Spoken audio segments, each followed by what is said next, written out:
करवा चौथ के व्रत की कहानी बहुत समय पहले की बात है। एक साहूकार के 7 बेटे और उनकी एक बहन करवा थी।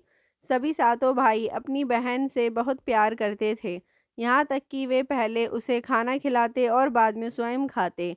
एक बार उनकी बहन ससुराल से मायके आई हुई थी। शाम को भाई जब अपना व्यापार व्यवसाय बंद कर घर आए तो देखा उनकी बहन बहुत व्याकुल है। सभी भाई खाना खाने बैठे और अपनी बहन से भी खाने का आग्रह करने लगे। लेकिन बहन ने बताया आज उसका करवा चौथ का निर्जला व्रत है। वह खाना सिर्फ चंद्रमा को देखकर उसे अर्घ देकर ही खा सकती है। चूंकि चंद्रमा अभी तक नहीं निकला है इसलिए वह भूख प्यास से व्याकुल हो उठी है।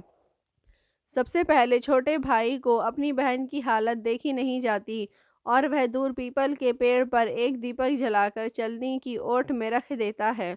दूर से देखने पर वह ऐसा प्रतीत होता है जैसे चतुर्थी का चांद उदित हो रहा है। इसके बाद भाई अपनी बहन को बताता है कि चांद निकल आया है, तुम उसे अर्घ्य देने के बाद भोजन कर सकती हो। बहन खुशी के मारे सीढ़ियों पर चढ़कर चांद को देती है और उसे अर्घ्य देकर खाना खाने बैठ जाती है। वह पहला टुकड़ा मुंह में डालती है तो उसे छींक आ जाती है, दूसरा टुकड़ा मुंह में डालती है तो उसमें बाल निकल आता है और जैसे ही तीसरा टुकड़ा मुंह में डालने की कोशिश करती है तो उसके पति की मृत्यु का समाचार उसे मिलता है। वह बौखला जाती है। उसकी भाभी उसे सच्चाई से अवगत कराती है कि उसके साथ ऐसा क्यों हुआ। करवा चौथ का व्रत गलत तरीके से टूटने के कारण देवता उससे नाराज हो गए हैं और उन्होंने ऐसा किया है। सच्चाई जानने के बाद करवा निश्चय करती है कि वह अपने पति का अंतिम संस्कार नहीं होने देगी और अपने सतीत्व से उन्हें पुनर्जीवन दान दिलाकर रहेगी। वह पूरे 1 साल तक अपने पति के शव के पास बैठी रहती है और उसकी देखभाल करती है। उसके ऊपर उगने वाली सुई नुमा घास को वह एकत्रित करती जाती है। 1 साल बाद फिर करवा चौथ का दिन आता है। उसकी सभी भाभियां करवा चौथ का व्रत रखती हैं। जब भाभियां उसे आशीर्वाद लेने आती हैं तो वह प्रत्येक भाभी से यम सुई ले लो, पिय सुई दे दो, मुझे भी अपनी जैसी सुहागिन बना दो, ऐसा आग्रह करती है। लेकिन हर बार भाभी उसे अगली भाभी से आग्रह करने को कह चली जाती है।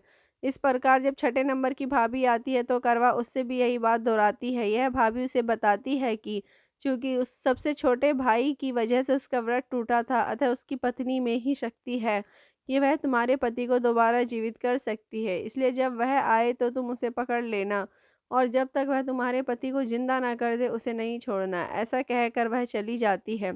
सबसे अंत में छोटी भाभी आती है। करवा उनसे भी सुहागिन बनने का आग्रह करती है लेकिन वह टाल मटोल करने लगती है। इसे देख करवा उन्हें जोर से पकड़ लेती है और अपने सुहाग को जिंदा करने के लिए कहती है। भाभी उसे छुड़ाने के लिए नोचती है, खसोटती है, लेकिन करवा नहीं छोड़ती है।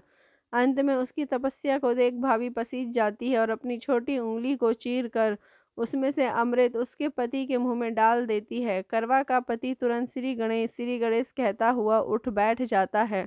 इस प्रकार प्रभु की कृपा से उसकी छोटी भाभी के माध्यम से करवा को अपना सुहाग वापस मिल जाता है। हे श्री गणेश, माँ गौरी, जिस प्रकार करवा को चिर सुहागन का वरदान आपसे मिला है वैसा ही सब सुहागिनों को मिले।